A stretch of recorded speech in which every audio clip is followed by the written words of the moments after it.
Bem-vindo a mais um vídeo do canal. E hoje nós temos um vídeo especial aí dedicado ao nosso inscrito que sugeriu esse vídeo, tá? Muito obrigado pela sugestão. E nós vamos fazer um exercício aqui de reimaginação, tá? Do nosso aquário e trazer 7 opções de peixes raros que a gente poderia colocar aqui nesse aquário de 86 litros, tá? Então já curte, se inscreve e marca o sininho aí para você não perder nada aqui do canal, beleza? Então vamos lá pro vídeo. Então, galera, a gente tem 7 opções aqui. Eu analisei peixes que são, digamos assim, mais raros de se encontrar em lojas aqui no Brasil, principalmente aqui no Rio de Janeiro, onde eu vivo, tá? Não quer dizer que são impossíveis de achar, mas são bem raros. Pelo menos eu nunca vi. E eu dei uma caçada na internet, realmente, para achar para vender online também. Não tem, ou quando tem, é um preço absurdo, né? Porque geralmente são peixes importados, tá? Então, vamos lá. Eu trouxe principalmente peixes que são peixes mais de pequeno porte, né, que é o estilo de peixe que eu gosto, sabe? Então, dentro desses estilos assim, de peixe mais de cardume, de pequeno porte, eu trouxe aí alguns peixes raros, tá? Primeiro da lista, tá, é o peixe lápis coral. Muito diferente do peixe lápis comum, aí ele exibe cores muito bonitas, bem diferente do tradicional, que é aquele tom mais com lista preta, né? Esse aqui tem tons avermelhados bem mais realçados, tá? E ele vive aí em pH de 5,5 a 7, tem uma variação boa mais pro ácido, né? Mas tem uma variação boa aí. Eu sugiro manter ele próximo do 7, tá? Algo entre 6,4 a 7, tá? Já pensando aí também que muitos desses peixes são mantidos em águas mais neutras, tá? Principalmente no transporte e coisas do tipo. Então, a gente tende a tentar manter sempre próximo aí, tá? Algo entre 6,4 a 7. Temperatura tropical de 24 a 28 graus. GH, água mole, beleza? Que é um peixe mais de águas, digamos assim, com um pouco mineral, tá? E é um peixe de cardume, pacífico. Ele fica bem ativo no meio do aquário, então sendo um peixe que vai crescer aí em torno dos seus 5 a 6 centímetros, né? Então a gente pode colocar um carduminho aí de 6, 7, 8, quem sabe, né? Se eu fosse colocar aqui, daria para colocar um carduminho legal desse, tá? E é onívoro, e todos os peixes aqui que eu vou estar falando, a maioria é onívoro. Os que eu for comentar que são diferentes, eu vou avisar, mas considere que já todos são onívoros, tá? E que, como eles são peixes de pequeno porte, principalmente rações de grão fino, tá? Artêmias, alimentos vivos e coisas do tipo. E como eu falei, é um peixe bem raro, porque ele é um peixe de seleção genética que é feito lá fora, né? Então, geralmente você encontra importado, ou você tem que encomendar com a importadora, né, para trazer. E aí isso aumenta o custo, né? Com certeza, por conta dos impostos e taxa de importação e coisas do tipo. Mas ele exibe uma coloração avermelhada bem intensa mesmo. Beleza, galera? E o nosso próximo da lista vai para os amantes dos tetras, tá? É o Tetra Rubi. Para quem gosta do Tetra Foguinho, o Tetra Rubi é bem parecido, tá? Porém, ele é bem mais raro da gente encontrar aqui. Ele vive em parâmetros ácidos, tá? Já vou deixar bem claro aqui que é um parâmetro... na natureza, você consegue encontrar ele por volta do parâmetro de 5 a 6,5 de pH, tá? Mas ele consegue se adaptar em pHs levemente ali do neutro do levemente ácido, tá? Então, daria para manter num pH entre 6,5 a 6,8, 6,4, 6,8. Tá, mas ele vem de regiões de bem ácidas, tá? Temperatura tropical, 24 a 28 graus, água mole, baixo mineral na água, tá, galera? E é um peixe muito pequenininho, tal como o Tetra Foguinho aí, mas acho que talvez até um pouquinho menor, de 1,5 a 2 centímetros, geralmente 2 centímetros, tá? Então, cardume, cara, a gente pode botar uns 10, vamos supor assim, daria pra colocar uns 10 aqui nessa litragem de aquário.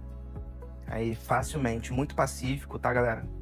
E é um peixe que exibe uma cor alaranjada, bem vermelho alaranjado, né? Bem intenso aí. Se tiver saudável, tiver com alimentação em dia, tudo certinho. Onívoro também, micropellets, tá, galera? Tudo peixe pequeno. Então a gente vai ter que dar alimentos pequenos, tá? Microalimentinhos. A ração vai ter que ser ou ração triturada no dedo, tá? E alimentos vivos de pequeno porte.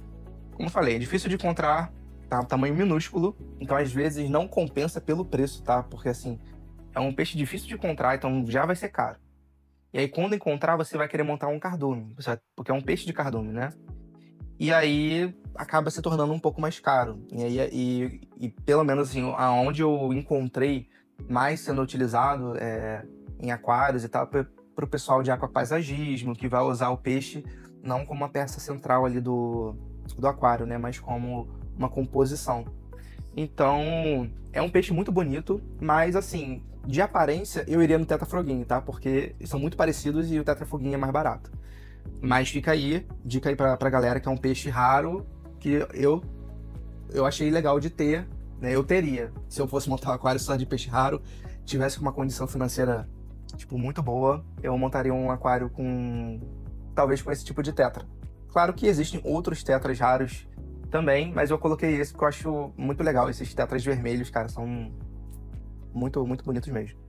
Tá, o próximo da lista é uma rasbora, ou seja, um peixe ali da Ásia, tá? É a rasbora chili. Cara, eu só vi esse peixe uma vez na loja aqui da minha cidade. Uma vez. Em, tipo, 2 anos que eu já tô, assim, dentro daí do aquarismo, né? E, cara, cada peixinho desse custava em torno de 50 conto. 50 reais. Cada umzinho desse. E te dizer, é um peixezinho de 2 centímetros. Você daria pra botar, sei lá, acho que uns 15 dele fácil aqui, nesse aquário aqui. Muito, muito pequenininho, tá? E aí, ele, por ser um peixe raro, mais difícil e tal, né? Tem esse valor agregado. Mas é um peixe muito bonito. E eu acho que é um dos menores peixes. Eu acho que ele talvez seja até, assim, menor que o tetra-rubi. Porque apesar do tetra-rubi ser pequenininho, ele é mais encorpadinho, sabe? A rasbora chili, ela é fininha, ela quase não tem volume de corpo, ela é muito fininha. Vou botar fotos aqui pra vocês verem. Então, é um peixe muito, muito micro, sabe? E fica muito legal, assim, em composição de aquascaping, né? Principalmente se você vai montar um aquário mais com aquela pegada mais asiática. Cara, é um peixe excelente, assim. Você quer ter uma pegada de asiático, um peixe mais diferente, né? Um peixe mais difícil de se encontrar em composições, assim, cara. Rasbora chili, ó. E é vermelhinho, né? Eu tenho um gosto por peixe vermelhinho que... Não sei, eu gosto muito de peixe vermelho. Dá um contraste muito legal com planta verde, né? E a gente tem esse tipo de planta, assim, aqui no aquário. Acho que, na minha cabeça, ficaria muito legal. pH, cara, vai do pH ácido, ela vai até o neutro, tá? De 5 a 7, mas, claro, todos aqui que eu falar de ácido, já considera que eu colocaria entre 6.4 a 7, tá? Talvez até um pouquinho menos, talvez 6.8. Até por conta das plantas, colônias de bactéria, né? A gente tem que deixar um ambiente aí legal para todo mundo, tá bom? Água mole, tá? Então a gente tem que ter um cardume legal desse peixe, porque geralmente na natureza eles ficam em cardume grande. Eles são extremamente pacíficos, micropellets para alimentar, ou ração viva. Pode ser aqueles náupilos de artêmia, tá? Para alimentar esses peixes. E, como eu tava até vendo aqui, né? Tipo, muito, muito pouco encontrado. Só encontrei uma vez aqui no Brasil. Fechou? Vamos pro próximo. O próximo já é um peixe de fundo, tá? É a Coridora abrosus, que também é uma coridora bem pequena, tal como a Status, né? É uma coridora pequenininha, que mede aí em torno dos seus 3 a 3,5 centímetros. É um pouquinho maior que a Status, né? Mas é uma coridora pequena. Ela é natural aqui da América do Sul, tá? E vive aí num range de pH bem amplo, tá? Do 6 a 7,5. E temperatura de 22 a 26 graus, importante dizer. Água macia, mas a gente pode mineralizar até um levemente aí, levemente duro. Água, um pouquinho de mineral, ela consegue se adaptar bem, tá? Então é de fundo, não se esqueçam, é de fundo, cardumes, então cardumezinho aí vai ter um comportamento mais natural aí para elas, beleza? E, cara, pastilhas de fundo, essas rações de fundo aí que a gente já dá, fica de boa para elas, beleza? Vamos pro próximo. Esse aqui é um peixe de fundo também, ele é muito parecido com a espécie que eu tenho aqui no aquário, que é o Otocinclus macrospilus, tá? Que é o Otocinclus zebra. Ele é bem parecido, só que ele tem uma padronagem diferente, tá? E engraçado que ele é mais difícil de se achar, né? E a gente pode manter ele no mesmo, assim, basicamente as duas espécies têm as mesmas restrições de parâmetro, de alimentação. Basicamente o que muda é a padronagem do corpo. Os nossos aqui, os macrospilos, têm mais uma padronagem, tem uma lista lateral com pintinhas na parte de cima, né? O zebra, ele tem umas listras, né, na vertical. Em vez de ser na horizontal, ele tem umas listras mais verticais, né?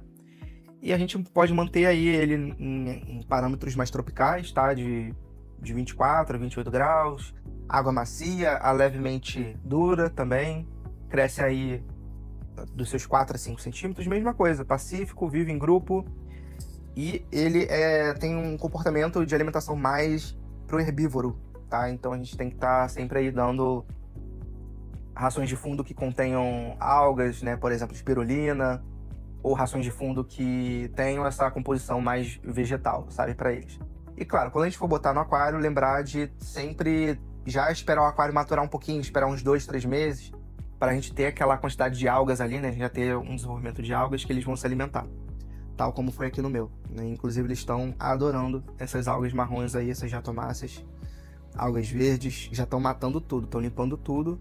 Os vidros estão limpinhos. De vez em agora eu tô tendo que limpar muito pouco mesmo. O próximo da lista já é um peixe de destaque, que a gente poderia colocar no aquário, que é o Apistogramma Elizabeth, tá? Ele lembra um pouco o cacatoide, mas ele é um pouquinho diferente, ele tem uma cor mais intensa, ele é um peixe bem bonito e seria um excelente destaque para o aquário. Assim, mesmo parâmetro, tudo dos apistogramas, tá? pH ácido, temperatura tropical, tá? Água mole. A maioria aqui é água mole, né? Água mole cresce aí dos 5 a 6 centímetros, tá? E então, territorial, lembrar disso, tal como os outros apistogramas. Territorial. Então, teria somente um macho aqui, para não ter problemas com os outros peixes. E é isso. E a gente, apesar dele ser onívoro, né, a gente fornecer aí uma proteína animal, né, um alimento vivo, seria interessante aí para realçar o instinto dele de caça, né, realçar as cores e tal, ficar bacana. É um peixe difícil de achar, eu achei interessante isso, né? Os outros apistogramas são mais fáceis e esse é mais difícil de achar. E ele, por ser difícil de achar, é mais caro, né? E é muito valorizado no aquarismo, tá? Principalmente no aquarismo plantado. E por último, tá? Nossa última opção aqui de peixe raro, que é um dos meus favoritos, tá? Assim, acho que eu trouxe mais ou menos um de cada tipo, né? E aí, dentre as espécies de peixe arco-íris, né? Ou como o pessoal lá de fora chama de rainbow fish, né? Temos o arco-íris furcata. Né? Temos vários tipos de peixe arco-íris, mas esse é um dos meus favoritos e é um peixe pequeno. Apesar de ser difícil de achar, é um peixe pequeno, um dos meus favoritos. E ele vive aí num amplo espectro de pH, tá? Pode viver tanto no ácido quanto no levemente alcalino. Então dá para botar ele aí num 6,5, 6,4, 6,8, 7, 7,2, 7,5. Dá para variar bastante aí para ele, tá? Ele vive em ambiente tropical, de 24 a 28 graus. A gente pode botar em água macia ou levemente dura, tá? Pode colocar até numa água com um pouquinho mais de mineral, que ele aguenta legal, tá? E tem que ser mantido em cardume. É um peixe de cardume, então eu colocaria aqui uns 6 a 7 peixes desse. Claro que, tal como peixes de cardume, que a gente geralmente tem, a recomendação é sempre colocar um número de machos menor para um número de fêmeas maior, né? Mas isso vai depender muito do fornecedor, porque às vezes o que vem do fornecedor são mais os machos, né? Um exemplo meu aqui são os Barbouchithea, que eu tenho 6 machos e uma fêmea. E era o que tinha na loja, eu trouxe o que tinha na loja. Então, se tivesse mais fêmeas, eu teria trazido menos machos e mais fêmeas, né? Para ter esse comportamento, mas apesar disso, temos 6 machos aqui que convivem bem. Tem a questão da territorialidade, de definição de hierarquia entre eles, mas convivem super bem. sabe? Então, eu também não iria muito para esse lado, mas cardume com certeza, tá? E aí a gente vai de alimentação micropellets, alimento vivo, pequeno, náupilos de artêmia, pode ser até a artêmia mesma, viva, né? Ou liofilizada, que seria uma boa opção. E esse peixe, se eu não me engano, ele vem lá da Oceania, cara. É um peixe bem exótico mesmo. E eu, assim, nunca vi em nenhuma loja. Me contam aqui se vocês já viram algum desses peixes aí em loja. O único dessa lista aqui que eu já vi em loja foi o Arrasbora brotili. O único, assim, da lista. Mas se vocês já viram algum desses aqui em loja, me conta aqui nos comentários, beleza? E, claro, assim, por ele não ser muito comum no Brasil, provavelmente quando chega aqui de importação, né, vai vir caro, e é aquilo, talvez nem tanta quantidade assim, né? Então a gente às vezes tem que pedir para importar, né? Não é uma coisa que a gente vai encontrar assim à disposição, assim, qualquer hora. E um legal é que esse peixe, ele tem um brilho azulado nos olhos. Então, dependendo de como tá a sua luz aí no aquário, você vai ver como se, por exemplo, você apagou a luz, mas tem alguma iluminação externa do aquário, que bate ali na água e tal. Vai parecer que os olhos dele estão meio que neon, sabe? É um peixe bem interessante, bem diferente e exótico mesmo. Assim, daria pra montar um aquário exótico bem legal mesmo, tá, galera? E aí, pra hoje é isso, galera. Eu espero que vocês tenham gostado. Vocês também. Comentem aqui o que vocês gostariam de estar vendo, né? Que eu trago conteúdo pra vocês. Enquanto vocês não trazem, eu vou trazendo coisas aqui do plantado que eu tenho. Tem bastante coisa para mostrar aos pouquinhos, né? A evolução aqui do aquário. Falar principalmente de equipamentos, de alimentação, né? Mas tragam aí assuntos pra gente trocar uma ideia, beleza, galera? Então, curte aí o vídeo se você ainda não curtiu. Já deixa sua inscrição, beleza? Pra você se tornar membro do canal e ajudar o canal a crescer. E marcar o sininho, tá bom? E a gente se vê no próximo vídeo, beleza? Até a próxima!